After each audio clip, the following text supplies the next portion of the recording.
Relation बताया जाता है थर्मोडायनेमिक्स में गिब्स फ्री एनर्जी का, वो रिलेशन होता है ये डेल्टा जी बराबर delta G naught plus R T L N Q.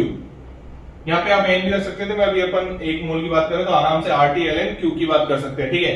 यहाँ पे जो क्यू होता है वो रिएक्शन क्वोशिएंट होता है, ठीक है। यहाँ पे जो क्यू होता है वो रिएक्शन क्वोशिएंट होता है, ये अपनी गिब्स फ्री एनर्जी होगी। ये अपनी क्वेश्चन में दे रखा था, मैंने लिखा नहीं, यहाँ पे क्वेश्चन में दे रखा था delta G not 2 standard Gibbs free energy है एट टेम्परेचर T2 और delta G not 1 standard Gibbs free energy है एट टेम्परेचर T1, ठीक है। ये क्वेश्चन में दे रखा था, मैं अपनी तरफ से नहीं लिख रहा हूं। मैं क्या बता रहा हूं तुमको, ये गिब्स फ्री एनर्जी है, ये स्टैंडर्ड गिब्स फ्री एनर्जी है। स्टैंडर्ड वर्ड के लिए ये नॉट यूज में लिया जाता है। ये R गैस कांस्टेंट है, T टेम्परेचर है, ये Ln और ये Q जो है उसको बोलते हैं रिएक्शन क्वोशिएंट।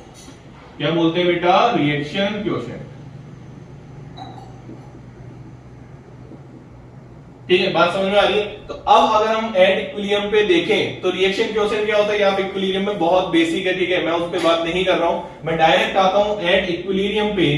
एट इक्विलिब्रियम पे क्या होता है बेटा? डेल्टा जी जीरो होता है। हाँ, ये बहुत इंपॉर्टेंट चीज बता रहा हूं मैं तुमको, एट इक्विलिब्रियम पे डेल्टा जी जीरो होता है और साथ ही साथ जो रिएक्शन क्वोशिएंट होता है, ये रिएक्शन क्वोशिएंट लिखा है मैंने, ये रिएक्शन क्वोशिएंट आराम से देखें, ठीक है, ये बराबर हो जाता है किसके? के इक्विलिब्रियम के। जी हाँ, इक्विलिब्रियम कांस्टेंट पढ़ते हैं ना अपन, उसके बराबर हो जाता है। तो देखो फॉर्मूला क्या बनेगा, यहां से इक्विलिब्रियम पे फॉर्मूला बनेगा डेल्टा जी नॉट बराबर minus R T L N के इक्विलिब्रियम।